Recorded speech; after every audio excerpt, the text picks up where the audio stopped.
अनिच्छुक किसानों को अफीम की खेती के लिए कैसे राजी किया गया।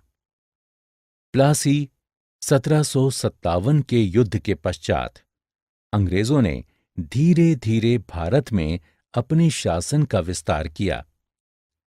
उन्होंने अपने नियंत्रण वाली भूमि में अफीम का उत्पादन किया।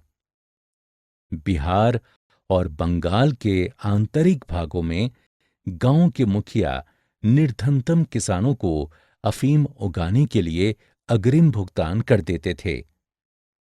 ये उनके लिए अग्रिम ऋण थे।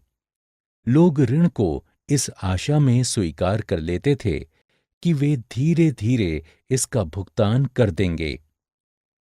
दुर्भाग्य से वे ऐसा कभी नहीं कर पाए। ऋण के माध्यम से वे गांव के मुखिया और अप्रत्यक्ष रूप से औपनिवेशिक सरकार के बंधुआ थे, क्योंकि अफीम के लिए सरकार के एजेंट मुखिया को किसानों को देने के लिए पैसे दे रहे थे।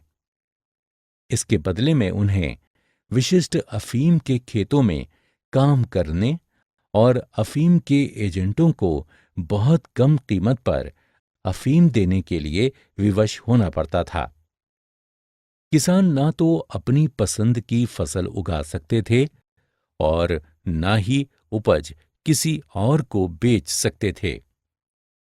18वीं शताब्दी की शुरुआत में किसानों ने बेहतर दाम की मांग प्रारंभ कर दी।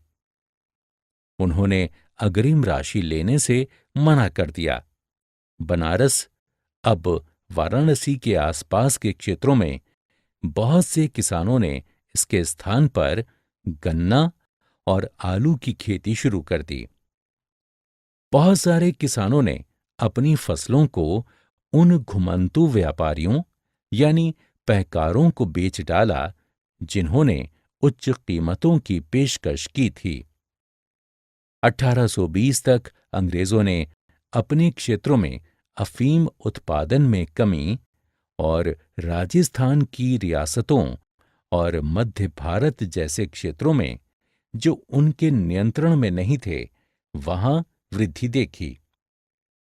अपने एकाधिकार को बनाए रखने के लिए औपनिवेशिक सरकार ने अपने एजेंटों को रियासत से सभी अफीम को जब्त करने और फसलों को नष्ट करने के निर्देश दे दिए।